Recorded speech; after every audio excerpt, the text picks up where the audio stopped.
والصلاة والسلام على النبي المختار وعلى آله الأطهار وأصحابه الأخيار أما بعد فأعوذ بالله من الشيطان الرجيم بسم الله الرحمن الرحيم محمد رسول الله والذين معه أشداء على الكفار رحماء بينهم تراهم ركعا سجدا يبتغون فضلا من الله ورضوانا إن الله وملائكته يصلون على النبي يا أيها الذين آمنوا صلوا عليه وسلموا تسليما اللهم صل على سيدنا وأصحاب سيدنا ومولانا محمد وبارك وسلم وصل عليه الصلاة والسلام عليك يا رسول الله وعلى آلك وأصحابك يا سيدي يا حبيب الله الصلاة والسلام عليك يا نور الله وعلى آلك وأصحابك يا شفيع المذنبين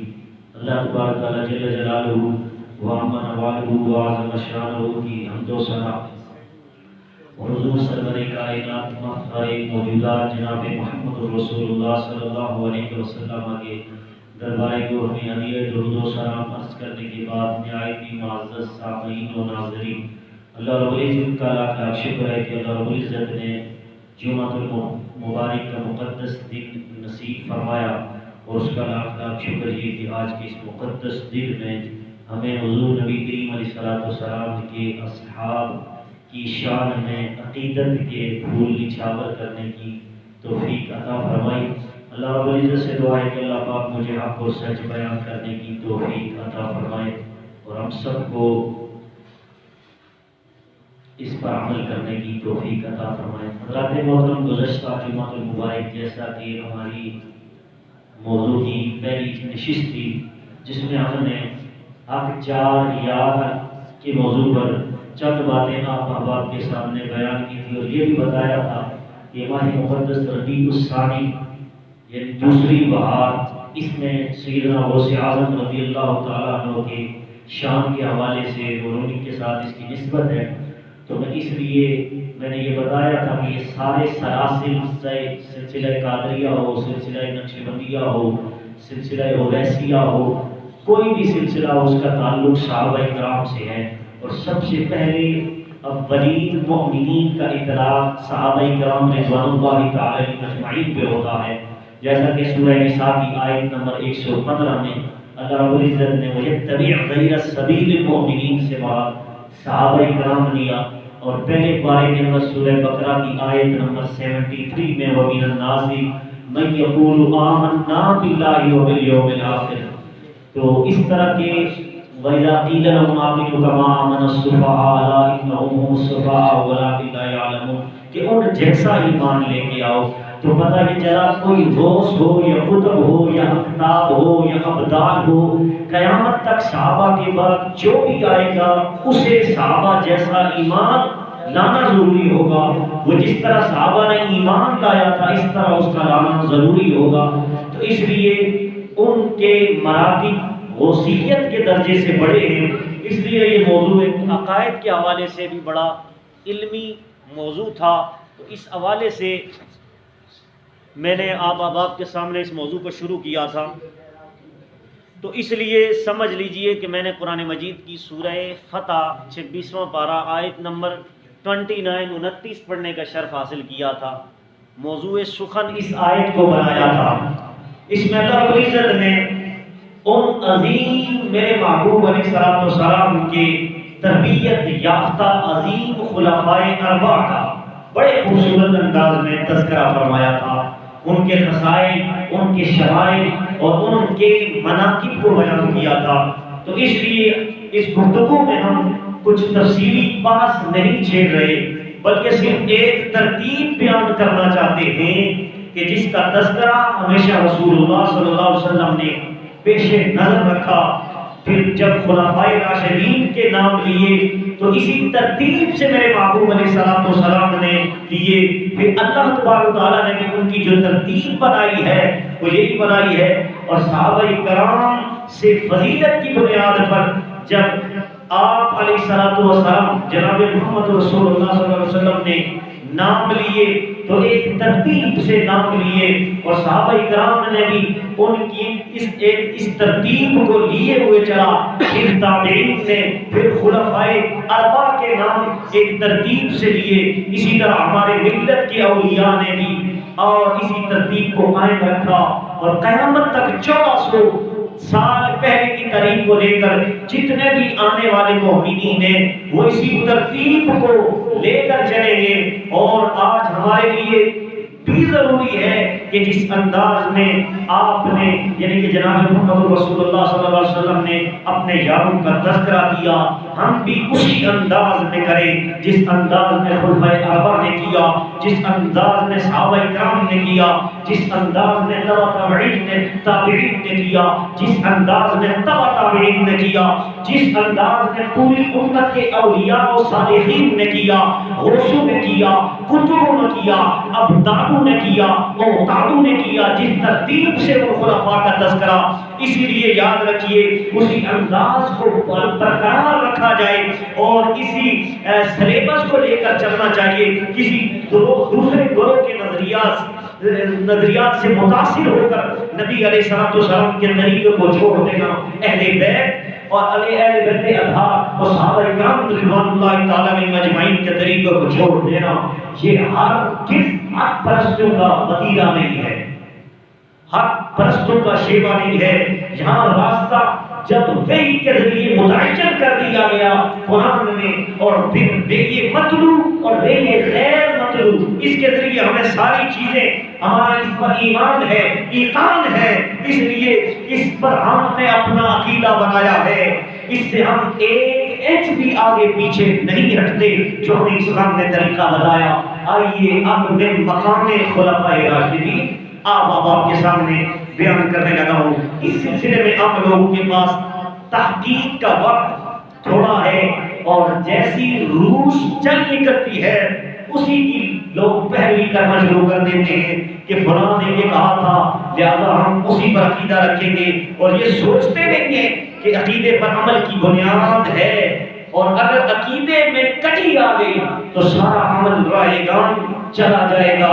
اس لیے ہمارا باقاعدہ علماء راشدین کے عقیدے کے مطابق ایک سلیبس ہے، ایک شعبہ ہے، اور ان کی زبان کے مطابق ایک سلیبس ہے، چونکہ ان کی زبان اتنی عمدہ ہے، اتنی لطیف ہے اور اتنی عظمت والی ہے، اتنی خصائص والی ہے، اتنے مقام اور شرف والی ہے کہ ان کے بعد ہمیں یہ اسٹیٹس دیا گیا کہ ہمارے آقا علیہ الصلوۃ والسلام نے ارشاد فرمایا علیکم بسنتی وسنت الخلفاء الراشدین، لوگوں تم پر میری سنت اور میرے صحابہ اور میرے خلفاء راشدین کی سنت تم پر لازم ہے، ان کا طریقہ قیامت تک تمہارے لیے لازمی ہے۔ لہذا جن لوگوں کو دین میں اتنا بڑا مرتبہ دیا گیا کہ ان کے کردار کو عملی کردار بنانے کے لیے امت کو یہ بتا دیا گیا کہ قیامت تک تم نے اگر کسی کی سیرت پر چلنا ہے، کسی کے طریقے پہ چلنا ہے، وہ میرے صحابہ کا اور میرے خلفاء راشدین کا طریقہ ہے، جن کی سنت نبوت کے بعد اتنی اتھینٹک اور حتمی ہے کہ اگر اس طریقے کو اپنائیں تو رب خوش ہوتا ہے، اور اس طریقے پر چلیں تو اللہ کی رضا ملتی ہے۔ یقیناً ان شخصیات کے بارے میں ایک ایمان اور یقین کا معیار بھی ہونا ہے چاہیے، اور اس سلسلے میں اختصار سے مجدد الفسانی علیہ رحمہ کا ایک قول بحیثیت اپنے عقیدے کے بیان کرتے ہوئے قرآن سنت کے دلائل پیش کریں گے۔ آئیے حضرت مجدد الفسانی علیہ رحمہ اپنی مکتوبہ شریف کی دوسری جلد صفحہ نمبر 37 پر لکھتے ہیں افضلیت حضرات خلفائے اربعہ بالترتیب خلافت ایشان نسب، فرماتے ہیں چاروں خلفاء حضرت سیدنا صدیق اکبر، حضرت فاروق اعظم رضی اللہ تعالیٰ عنہ اور حضرت سیدنا عثمان غنی اور حضرت سیدنا علی کرم اللہ وجہ الکریم کی افضلیت کی وہی ترتیب ہے جو ان کی خلافت کی ترتیب ہے، یعنی کہ مقام اور فضیلت آج ہمارے اہل سنت والجماعت کے اندر تفصیلی پیدا ہو چکے ہیں. معاذ اللہ جو سیدنا مولا کائنات کو سیدنا ابوبکر صدیق پر فضیلت دیتے ہیں کہ مولا کائنات علی کرم اللہ وجہ کریم جو ہے ان کی فضیلت یہ ہے کہ وہ حضرت ابوبکر سے بھی افضل ہیں. اور معاذ اللہ رافضیوں کے عقیدے پر وہ جس طرح رافضیوں شیعوں کا عقیدہ ہے کہ تمام ائمہ اربعہ ائمہ اہل بیت میرے مصطفیٰ کریم کی آل جو ہے تمام انبیاء سے معاذ اللہ افضل ہے، یہ کافرانہ عقیدہ ان کا لے کر آج ہمارے اہل سنت والجماعت کے اندر بھی تفصیلی گروہ پیدا ہو چکا ہے اور یہ بہت بڑا فتنہ ہے. اور اسی طرح پچھلے دنوں ایک بہت بڑی گندی نشین کا نام نہیں ہوگا، ان کا بھائی پہلے شیر اہل سنت تھا، پہلے اسے کہتے تھے سنیوں نے شیر پالا، لیکن اس کا بھائی جو نون لیگ کا ایم ہو کر ایک گدی نشین ہو کر ایک بہت بڑی کانفرنس میں اس بھائی کے سامنے کہنے لگا معاذ اللہ سیدہ فاطمہ علیہ السلام اللہ علیہ ان کثیرہ کے بارے میں یہ کہا کہ وہ سارے نبیوں سے افضل ہے معاذ اللہ. تو اس طرح کا عقیدہ یہ تفسیریوں کا عقیدہ ہے جو شیعہ حضرات کا عقیدہ ہے اہل سنت کے اندر سرایت کر گیا ہے. اس لیے آج امام اہل سنت الشافعی رضا خان فاضل بریلوی کے ان اور جو علوم دے کر گئے تھے ان کی تعلیمات پر غور کرنا ہوگا. جس نے بھی اہل سنت والجماعت کا عقیدہ مضبوط کرنا ہوگا اسے امام احمد رضا بریلوی کے ان ملفوظات کا مطالعہ کرنا ہوگا اور ان کی تعلیمات پر چلنا ہوگا. جو بھی اس امت میں اعلیٰ حضرت کی فکر کے خلاف چلا وہ گمراہ ہو گیا، یا رافضی ہو گیا یا خارجی ہو گیا. اللہ کا فضل ہے ہم ترتیب جو ہے جو میرے نبی نے دی ہے، میرے اللہ نے صحابہ کرام کو دی ہے، اسی ترتیب سے مجدد الفسانی فرماتے ہیں کہ ان کی افضلیت کی ترتیب بھی وہی ہے جو خلافت کی ترتیب ہے. یعنی پہلا نمبر حضرت ابوبکر کا ہے، دوسرا نمبر حضرت عمر فاروق کا ہے، تیسرا نمبر حضرت عثمان غنی کا ہے اور چوتھا نمبر مولا کائنات کا. یہ جو قوالی ہے کہ علی کا پہلا نمبر یہ قرآن اور سنت کے مخالف ہے. یہ قوالی علی کا پہلا نمبر نہیں ہے، ابوبکر کا پہلا نمبر ہے. کس کا نمبر ہے؟ ابوبکر کا پہلا نمبر ہے. حضرت محترم جس طرح میں نے گزشتہ جمعۃ المبارک بتایا تھا حروف دہجی علی سے شروع ہوتی ہے یا پر ختم ہوتی ہے. میرے نبی کے پہلے خلیفہ کا نام ابوبکر ہے، علی اب علی کے ساتھ ابوبکر ہوتا ہے اور چوتھے خلیفہ کا نام علی ہے. علی کا آخری حرف یا ہے، تختی علی سے شروع ہوتی ہے یا پر ختم ہوتی ہے. یہ الٹے سبب بناتے ہیں جو یا کو پہلے لے کر چلتے ہیں. یاد رکھیے میرے نبی نے بنایا، میرے نبی نے فرمایا میرا فیض علی سے لے کر یا تک تمام کو میں نے ایک فیض عطا کیا ہے. یعنی علی سے لے کر یا تک جتنے صحابہ تھے ان کو میرے نبی نے مکمل اپنا فیض عطا کر دیا. حضرات محترم آئیے اب یہ مجدد الفسانی اس انداز میں اس خلافت کے انداز میں بتا رہے ہیں کہ جس طرح خلافت کی ترتیب ہے اسی طرح فضیلت کی بھی ترتیب ہے. اس لیے پہلے خلیفہ سیدنا ابوبکر صدیق، دوسرے خلیفہ سیدنا عمر فاروق، تیسرے خلیفہ سیدنا عثمان غنی، چوتھے خلیفہ حضرت علی المرتضی. اس امت میں فضیلت کا بھی چوتھا درجہ ہے مولا کائنات کا. آئیے ترتیب افضلیت خلفائے اربعہ پر اہل حق کا اجماع یہ آپ احباب کے سامنے بیان کرنے لگا ہوں. پوری امت کا اتفاق ہے، اجماع ہے. آج تک پوری امت مسلمہ اس بات پر قائم ہے کہ ان خلفاء کے درمیان یہ جو میرے نبی کے صحابہ ہیں فضیلت کی ترتیب وہی ہے جو رب ذوالجلال نے ان کے درمیان خلافت کی ترتیب انہیں عطا کی ہے. اور جس نمبر پر وہ خلیفہ ہے اسی نمبر پر ان کو اللہ رب العزت نے فضیلت کا امتیاز بخش دیا ہے.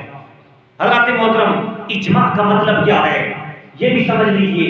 اجماع کا مطلب یہ ہے نہ صحابہ میں سے کسی نے اختلاف کیا، نہ تابعین میں کسی نے اختلاف کیا ہو، نہ تابعین میں کسی نے اختلاف کیا ہو، اور اسی طرح نہ ائمہ میں سے نہ کسی مفسر نے، نہ کسی محدث نے، اور نہ کسی اولیاء اللہ نے، اور نہ کتب نے، نہ اغیاث میں سے کسی نے اختلاف کیا ہو۔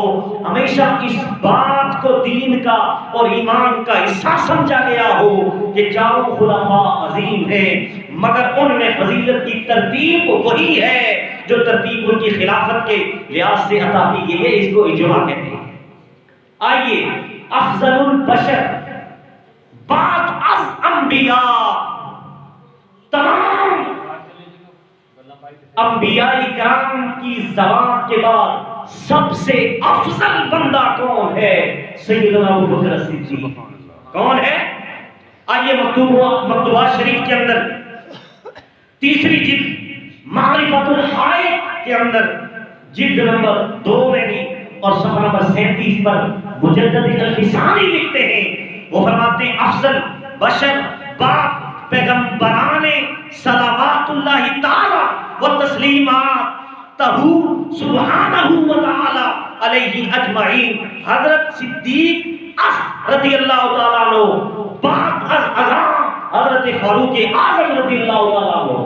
یہ حضرت مجدد الفسانی فرماتے ہیں کیا فرماتے ہیں تمام انبیاء اور رسول کے بعد تمام انسانوں سے افضل بشر حضرت سیدنا ابوبکر صدیق، اور اس کے بعد سیدنا عمر فاروق رضی اللہ تعالیٰ عنہ، اور اسی ترتیب سے افضلیت کی ترتیب خلفائے راشدین کو عطا فرمائی، جو ترتیب ان خلافت میں عطا ہوئی ہے۔ اور یاد رکھیے، اب میں آپ کے سامنے حضور علیہ السلام کا فرمان جو کہ جامع ترمذی کے اندر بھی موجود ہے، اور اسی طرح رواہ احمد بن حنبل کے اندر بھی فضائل الصحابہ، اس میں امام احمد بن حنبل جو تمام سیاستہ کے جو مصنفین ہیں، ان کے استاد جنہوں نے 11 لاکھ حدیثیں اللہ تبارک و تعالی نے عطا فرمائی، انہوں نے 11 لاکھ حدیثیں حفظ کی ہوئی۔ حضرت امام احمد بن حنبل آپ کتاب الورع کے اندر صفحہ نمبر 93 پر لکھتے ہیں، یہ حدیث کیا حدیث ہے؟ عن ابی ہریرہ رضی اللہ تعالی عنہ قال رسول اللہ صلی اللہ علیہ وسلم لا یجتمع حب هؤلاء الاربع الا فی قلب مؤمن ابو بکر وعمر وعثمان وعلی۔ یہ حدیث میرے نبی کے نقل کرتے ہیں حضرت ابو ہریرہ سے۔ حضرت ابو ہریرہ اس حدیث کے راوی ہیں، 7773 حدیثوں کے راوی ہیں۔ سنیے میرے مصطفیٰ کریم جناب محمد رسول اللہ صلی اللہ علیہ وسلم نے فرمایا لا یجتمع، کسی کے دل میں جگہ نہیں ہو سکتی حب هؤلاء الاربعۃ الا فی قلب مؤمن، سوائے مومن کے دل کے علاوہ کسی کے دل میں ان چاروں کی محبت جمع نہیں ہو سکتی۔ وہ چاروں کون سے؟ جن کی محبت دل میں جمع ہو جائے وہ ایمان والے کا دل ہوتا ہے۔ میرے نبی نے فرمایا ان چاروں اسباب کی محبت صرف مومن کے دل میں جمع ہو سکتی ہے۔ میرے نبی نے فرمایا وہ چار کون ہیں؟ اب ترتیب کیا ہے؟ میرے نبی نے پہلے علی کا نام نہیں لیا، پہلے عمر کا نام نہیں لیا، پہلے عثمان کا نام نہیں لیا، جس ترتیب سے پوری امت کا اجماع بنا کہ پہلا نمبر ابوبکر کا ہے، دوسرا عمر کا ہے، تیسرا عثمان کا ہے، چوتھا نمبر علی المرتضیٰ کا ہے، اسی ترتیب سے میرے نبی نے فرمایا مؤمن ابو بکر وعمر وعثمان وعلی۔ یہ چاروں کی ترتیب جس طرح میرے نبی کے نام پڑے ہیں، فرمایا حضرت ابو بکر رضی اللہ تعالیٰ عنہ، حضرت عمر فاروق رضی اللہ تعالیٰ عنہ، حضرت عثمان غنی رضی اللہ تعالیٰ عنہ، اور حضرت مولا کائنات رضی اللہ تعالیٰ عنہ۔ ان چاروں کی محبت ایک وقت میں جس کے دل میں ہوگی وہ دل مومن کا دل ہوگا۔ کس کا دل ہوگا؟ ان چاروں شاہوں کی محبت محبت جن کے دل میں ہوگی وہ مومن کا دل ہوگا. اگر کسی کے دل میں علی کا پیار ہوگا اور اگر تینوں کا پیار نہ ہوگا خلفائے اربعہ کا تو یہ مومن کا دل نہیں ہوگا. قربان جائے میرے نبی کے فرمان پر. میرے نبی کی آنکھ 1400 سال پہلے میرے نبی کا علم، میرے نبی کے علم نے جو جانا وہ جو پہچانا وہ امت کو بیان کیا. میرے نبی کو پتا تھا اس امت میں کچھ لوگ ایسے آئیں گے جو علی کی محبت کا دعویٰ کریں گے لیکن کسی اور صحابی کے بارے میں ان کے دل میں بغض ہوگا. فرمایا علی کی محبت کا دعویٰ کرنے والے، پٹا پٹی کرنے والے، اپنے جسم پر چھریاں مارنے والے، ماتم کرنے والے ہر وقت علی علی کریں گے. لیکن یہ نہ سمجھنا کہ جس کے دل میں علی کا پیار آ جائے. اس لیے میرے نبی کی جامع الترمذی کے اندر دوسری روایت موجود ہے. میرے نبی نے فرمایا علی سے پیار جو کرے گا وہ مومن ہوگا، جو بغض کرے گا وہ منافق ہوگا. یہ میرے نبی کی حدیث. کوئی بندہ بھی یہ روایت پڑھ کے دھوکہ دے سکتا ہے کہ صرف علی کی محبت کا دعویٰ کرنے والا وہی ایمان والا ہے، لیکن میرے نبی کو پتا تھا. اس لیے میرے نبی نے چاروں کی محبت کو ایک ہی حدیث کے اندر بیان کر کے بتایا. اور صرف علی کی محبت کا دعویٰ کرنے والوں یہ نہ سمجھ بیٹھنا صرف علی کی محبت کرنے والا ایمان والا ہے، بلکہ قیامت تک علی کے ساتھ دوسری حدیث میں فرمایا چاروں کی محبت ایک ہی وقت میں جس دل میں ہوگی وہی پکا ایمان والا ہوگا.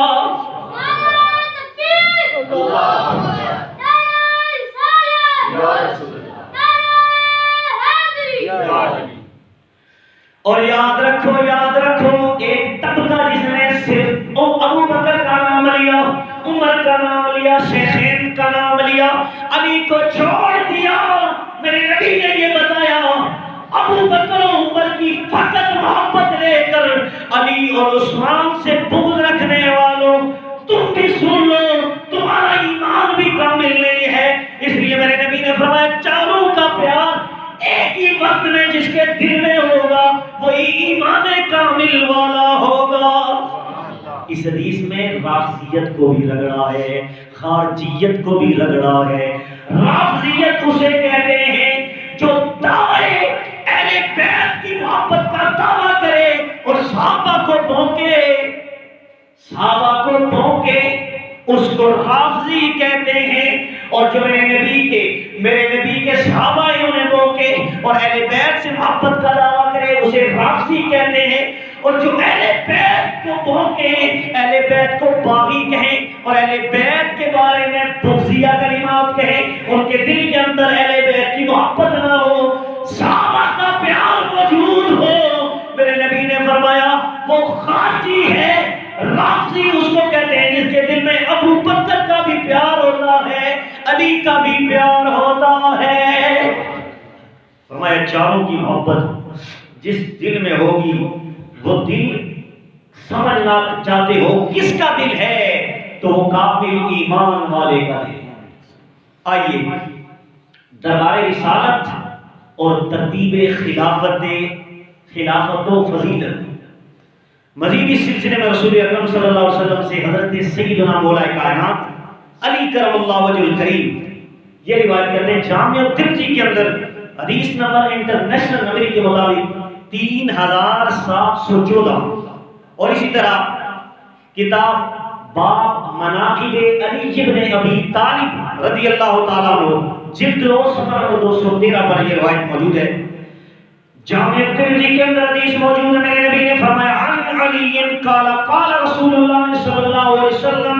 میرے نبی نے فرمایا رحم اللہ ابا بکر زوجنی ابنتہ وحملنی الى دار الحجرۃ واعتقى بلالا من ماله رحم اللہ عمر يقول الحق وإن كان مرا تركه الحق وماله صدیق رحم اللہ عثمان تستحیی الملائکۃ رحم اللہ علیا اللہم ادر الحق ما هو خیس دار.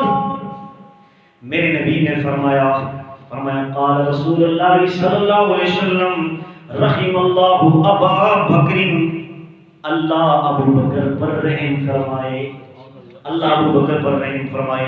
کیوں؟ میرے نبی نے فرمایا زوجنی ابنتہ وحملنی الی دار الحجرہ، فرمایا ابو بکر پر اللہ رحم فرمائے کہ اس نے اپنی بیٹی کا نکاح میرے ساتھ کر دیا۔ فرمایا اللہ ابو بکر پر رحم فرمائے کہ اس نے اپنی بیٹی عائشہ صدیقہ کو میرے نکاح میں دیا ہے۔ اس حدیث شریف کے راوی بھی یاد رکھیے حضرت مولا کائنات ہے۔ کون ہے؟ آج مولا کائنات کی محبت کا دعویٰ کرنے والے ام المؤمنین، مومنوں کی ماں کا نام لینا گوارا نہیں کرتے۔ تو سنیے کتنا پیار تھا ان صحابہ اہل بیت میں، ازواج میں، وہ تو اپنی شانیں کسی کی منہ سے بول کر اس کو فخر محسوس کیا کرتے تھے۔ حضرت علی کے دل میں اگر حضرت عائشہ کا بغض ہوتا تو وہ کبھی نہ کہتے کہ یہ چیز ہے کہ مولا کائنات کبھی بھی یہ روایت پیش نہ کرتے جس میں حضرت ابو بکر کی شان کو بیان کیا جا رہا ہو اور حضرت ابو بکر کی بیٹی میرے مصطفیٰ کریم کی زوجہ محترمہ ام المؤمنین سیدہ عائشہ کا مقام بیان کیا جا رہا ہو۔ ایک ہی حدیث میں مولا کائنات نے چاروں خلفاء کی روایت کو پیش کر کے اس بات کو دلیل کے طور پر قیامت تک بیان کر دیا۔ کہا لوگوں یہ نہ سمجھنا کہ ہم میں آپس میں اختلاف ہیں، فرمایا رحماء بینہم، سورہ فتح کی آیت نمبر 39 میں قرآن کہتا ہے یہ آپس میں بڑے رحم دل ہیں، آپس میں رحم دل ہیں، مسلمان آپس میں، یہ مومنین ہیں آپس میں رحم دل ہیں۔ پتہ یہ چلا یہ آپس میں رحم دل ہیں، اسی لیے قیامت تک جتنے بھی مومنین ہیں وہ بھی ان کے ساتھ رحم دل ہیں، اس کے ساتھ پیار کرتے ہیں۔ ہمارا شداء علی الکفار، اور قیامت تک یہ مومنوں پر سختی کرنے والے ہیں۔ کیا ہے؟ سختی کرنے والے۔ تو پتہ یہ چلا قیامت تک جو بھی ان سے بغض رکھے گا وہ کافر ہی ہو سکتا ہے، کیونکہ یہ کافر پر شدت کرنے والے خلفاء ہیں۔ تو مخاطب کفار تھے تو کفار ہی ان سے بغض رکھنے والے ہیں، مومنین کبھی بھی ان خلفاء اربعہ سے بغض نہیں کر سکتے۔ یاد رکھیے اس حدیث کے راوی حضرت مولا کائنات ہیں۔ آگے سنیے، صحابہ میں سے افضل صحابہ کا تذکرہ کیا اور ان کی فضیلتیں بیان کی، رسول اللہ صلی اللہ علیہ وسلم کے دیے ہوئے لفظوں کو افضلیت کی ترتیب سے بیان فرمایا، یعنی رسول اکرم صلی اللہ علیہ وسلم نے اپنے علم کی روشنی میں بھی اس انداز میں، جس انداز میں انہوں نے منصب خلافت کو بیان کیا، جس طرح پہلا نمبر خلیفہ اول جس کا نام لیا سیدنا ابو بکر صدیق، دوسرا نام لیا عمر فاروق، تیسرا نام لیا عثمان غنی اور چوتھا نام لیا علی المرتضیٰ۔ اگر مولا کائنات کا پہلا نمبر ہوتا تو اسی حدیث کے اندر ہی بیان کرتے کہ پہلا نمبر میرا، لیکن نہیں بیان کیا۔ پتہ یہ چلا مولا علی بھی یہ چاہتے ہیں کہ میرا چوتھا نمبر ہونا چاہیے، پہلا نمبر تو ابو بکر کا ہے۔ آئیے حضرت علی آگے فرماتے ہیں کہ جس وقت سرکار نے تقریر شروع کی تو سب سے پہلے نمبر پہ فضیلت بھی ابو بکر کی بیان کی، اور آپ نے فرمایا رحم اللہ ابا بکر، اللہ تبارک تعالیٰ ابو بکر پر رحم فرمائے، زوجنی ابنتہ، جس نے اپنی بیٹی میرے نکاح میں دی۔ اور آگے یاد رکھیے دوسری شان میرے نبی نے بیان کی جو حضرت مولا علی بیان فرماتے، وحملنی الی دار الحجرہ، اور مجھے کندھوں پر بٹھا کے مدینہ شریف لے گیا۔ کون؟ صدیق اکبر کندھوں پر بٹھا کے ہجرت جب میرے نبی نے مکے سے مدینے کی طرف کی، ابو بکر نے اپنے دونوں کندھے رکھے اور بٹھا کر میرے نبی کو مدینہ شریف لے گئے۔ وہ میرے نبی کی نبوت کا وزن اٹھا گئے۔ میرے نبی کا وزن کتنا ہے سنیے، یہ نبوت کا وزن ہے، کائنات میں کوئی بھی نہیں ہے جو نبوت کا بوجھ اٹھا سکے۔ ایک روایت اور مجھے یاد آ گئی، جس وقت مکہ شریف میں، یہ تو مدینے جا رہے تھے، حضرت ابو بکر نے کندھوں پر اٹھا کر میرے نبی کو ہجرت کروائی، لیکن جس وقت کعبہ میں میرے نبی کا فتح مکہ ہوا تو اس کے بعد میرے نبی نے حکم دیا کہ اس کے اندر 360 بت پڑے ہوئے ہیں، علی سارے نکال دو، سب کو توڑ دو۔ سب کو توڑ دیا گیا اور حضرت مولا کائنات کو کہا گیا کہ اب کعبے کی چھت کے اوپر ایک اور بت پڑا ہوا ہے، ایک اور بت پڑا ہوا ہے، اس کو بھی اتارنا ہے۔ تو اب کیا ہوا؟ حضرت مولا کائنات کہنے لگے یا رسول اللہ میں آپ کو اٹھاؤں گا، آپ میرے کندھوں پر چڑھیے اور کندھوں پر چڑھ کر آپ خود اس بڑے بت کو نیچے گرا دیجیے۔ حضرت مولا کائنات کا یہ جملہ جب میرے نبی نے سنا تو میرے نبی نے کیا فرمایا؟ سنو، میرے نبی نے فرمایا علی یہ نبوت کا وزن ہے، تم مجھے نہیں اٹھا سکتے، تم مجھے نہیں اٹھا سکتے۔ وہ علی کہ جو 70 افراد خیبر کے دروازے کو اٹھا سکنے والا، ایک علی ایک ہاتھ سے اٹھا کے پھینک سکتا ہو، اس کی پاور اتنی، لیکن میرے نبی اس علی کو کہہ رہے ہیں علی تم مجھے نہیں اٹھا سکتے، ایسا کرو کہ تم میرے کندھوں پر چڑھو۔ علی کندھوں پر چڑھ گئے۔ یہاں پتہ چلا میرے نبی نے فرمایا تم نہیں اٹھا سکتے، یہاں بھی خلافت کی وہی چرائی۔ بابا میرے پاس خلافت اگر کسی کو ملنی ہے منصب نبوت کے فرائض سر انجام کے لیے تو وہ ابو بکر کی ذات ہے۔ اس لیے یہاں ابو بکر نے میرے مصطفیٰ کریم کو کندھوں پر اٹھایا اور ادھر علی نہ اٹھا سکے تو بتایا جا رہا ہے علی کا پہلا نمبر نہیں ہے، پہلا نمبر ابو بکر کا ہے۔ پہلا نمبر کس کا ہے؟ ابو بکر کا ہے۔ فرمایا اللہ رحم کرے، اس نے اپنی بیٹی میرے نکاح میں دی اور اس نے کیا کیا؟ ہجرت کے دن مجھے اپنے کندھوں پر بٹھایا اور مدینے لے آیا۔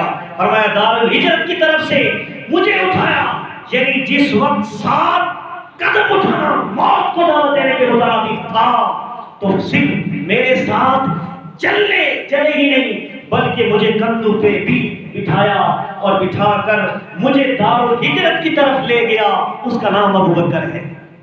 یاد رکھیے بخاری کے اندر ایک اور روایت موجود ہے، میرے نبی نے کیا کیا؟ میرے نبی جب ہجرت کر کے ہجرت کی تو سب سے پہلے ابو بکر کے گھر میں چلے گئے۔ رات کا وقت تھا، چلے گئے۔ جب گھر میں پہنچے تو یہ بڑی لمبی تفصیلی روایت ہے کہ پہلے ابو بکر تیار تھے۔ میرے نبی نے بتایا نہیں تھا ابو بکر کو کہ میں ہجرت کرنے لگا ہوں، یہ میرے نبی کی راز کی باتیں تھی اور ابو بکر ایسے رازدان تھے کہ پہلے سے ہی ابو بکر کو پتا تھا کہ میرے نبی فلاں تاریخ کو ہجرت کریں۔ میرے نبی نے دیکھا تو حضرت صدیق اکبر نے اپنے گھر میں جو ڈھانچی تھی، جو سواری تھی، سفر کی سواری جو تھی، اس کو پہلے سے اسے تیار کر کے رکھا ہوا تھا اور ایک ایسی خوراک اس کو، یہ ٹالی جو نہیں ہوتی ٹالی، اس کے درخت اور پتے جو تھے اس کو کھلاتے رہے بڑے عرصے تک۔ تو حکما کہتے ہیں کہ وہ پتے کیوں کھلائے گئے؟ اس لیے کہ ان پتوں کے اندر طاقت اتنی ہوتی ہے کہ جانور موٹا تو نہیں ہوتا، فربا تو نہیں ہوتا، لیکن اس کے اندر کٹ کٹ کے جان بھر دی جاتی ہے۔ اس لیے ایسے پتے جو تھے اسے کھلائے گئے تاکہ اس کا جسم بھی بڑا نہ ہو، اور جس طرح کہتے ہیں نا کہ بندہ اندر سے بڑا تکڑا ہے تو بڑا پتلا، اسی طرح وہ جانور کی خوراک تھی جس سواری پر میرے نبی نے سفر کرنا تھا، اس کے ساتھ پہلے سے تیار حضرت ابو بکر نے تیاریاں کی ہوئی تھی۔ تو یہ میرے نبی کے پہلے خلیفہ ہیں جو ہجرت میرے نبی کے ساتھ کرتے ہیں اور میرے نبی کو کندھوں پر اٹھاتے ہیں۔ اور آگے میرے نبی نے کیا فرمایا؟ میرے نبی نے فرمایا وَعَتَقَ بِلَالًا مِن مَالِهِ، میرے غلام حضرت بلال کو اپنے مال سے آزاد کر دیا۔ یہ 3 شانیں بیان کی میرے نبی۔ فرمایا ابو بکر وہ ہے جس نے اپنا مال دے کر میرے عاشق بلال کو آزاد کر دیا۔ غلاموں کے اندر میرے بلال کا بڑا مقام ہے جس نے اپنے پیسوں سے حضرت بلال کو خرید کر کے آزاد کر دیا۔ میرے وہ صدیق اکبر ہیں، رسول اکرم نے حضرت سیدنا صدیق اکبر کا پہلے تذکرہ کر کے 3 صفتیں بیان کی اور پھر میرے نبی نے دوسرا درجہ حضرت عمر فاروق کا بیان فرمایا۔ میرے نبی نے فرمایا رحم اللہ عمر، میرے نبی نے فرمایا اللہ عمر پر رحم فرمائے۔ کس پر رحم فرمائے؟ عمر پر بھی رحم فرمائے۔ میرے نبی نے اپنی ظاہری حیات میں صحابہ کے بڑے ترتیب بیان فرمائی.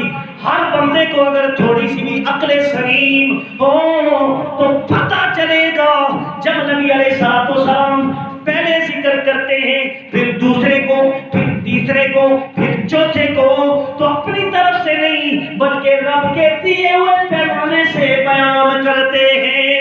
نبی علیہ السلام جانتے ہیں میں نے اپنے شاگردوں کو کیا کچھ دیا ہے اور میں نے ان کو کتنی ولایت عطا کر دی اور میں نے ان کو کتنا پرہیزگار بنایا ہے اور ان کے مقام و مرتبے کی تفصیل کیا ہے یہ میرے نبی نے بیان فرمائی. پہلے حضرت صدیق اکبر کا تذکرہ پھر ارشاد فرمایا رحم اللہ عمر, اللہ عمر پر رحم فرمائے. میرے نبی نے ان کی خدمات کو بیان کیا, آگے شان بیان کی, فرمایا یقول الحق وان کان مرا, ہمیشہ حق کے لیے اگرچہ وہ کتنا ہی کڑوا کیوں نہ ہو. حضرت عمر کی شان یہ ہے یہ ہمیشہ حق بولتے ہیں اگرچہ حق کتنا کڑوا ہی ہو, بڑی قیمت دینی پڑے, مگر میرے عمر بولے بغیر نہیں رہ سکتا. فرمایا حق کڑوا ہوتا ہے لیکن یہ عمر وہ ہے کہ یہ حق کو چھوڑ نہیں سکتا, چاہے جتنی بھی قیمت اسے چکانی پڑے, جتنا بھی نقصان ہوتا ہو جائے. علی عمر کبھی بھی جھوٹ نہیں بولتا بلکہ سچ بولتا ہے. اور دوسری حدیث میں آتا ہے قیامت کے دن یہ حق بھی حضرت عمر فاروق کو گلے لگا کر ملے گا. قیامت کے دن کہے گا عمر تو نے حق کا بھی حق ادا کر دیا ہے, تو نے حق کا بھی حق ادا کر دیا. اور میرے نبی نے فرمایا ترک الحق وما له صدیق, حق نے ان کو یہ مقام دے دیا ہے کہ ان کا اس میں کوئی ثانی نہیں آتا. یہ شان حضرت عمر فاروق کی میرے نبی نے بیان کی. آئیے تیسرے صحابی میرے نبی نے حضرت عثمان غنی کو شان کو بیان کیا. فرمایا رحم اللہ عثمان, اللہ میرے تیسرے خلیفہ عثمان پر بھی رحم فرمائے. کیوں کی شان یہ ہے تستحیی الملائکہ, اللہ کے فرشتے اس کو دیکھ کر حیا فرماتے ہیں. فرمایا اپنے صحابہ کے دل پر نظر ہے, ان کی باطن کو بھی میں جانتا ہوں. سارے صحابہ میں سے افضل ترین صحابہ خلفائے راشدین کی ترتیب فرما رہے ہیں. فرمایا یہ عثمان وہ ہے اس کو رب نے شان یہ عطا کی, اللہ کے نوری فرشتے بھی اس سے حیا کرتے. اور چوتھا درجہ میرے نبی نے جو بیان فرمایا یہ ختم کر کے انشاءاللہ بات ختم کر دوں گا. اور میرے نبی نے فرمایا رحم اللہ علی جم, اللہ تبارک تعالیٰ مولا علی میرا جو بھائی علی ہے اس پر بھی رحم فرمائے. فرمائے اس لیے اللہم ادر الحق معه حیث دار, اے اللہ جہاں علی ہو حق کو ادھر کر دے, جہاں علی ہو حق کو ادھر کر دے. یہ شان میرے نبی نے حضرت مولا کائنات کی بیان فرمائی. حضرت محترم اللہ رب العزت سے دعا ہے کہ اللہ پاک ہمیں حقائق کو سمجھنے کی توفیق عطا فرمائے. وآخر دعوانا الحمدللہ رب العالمین.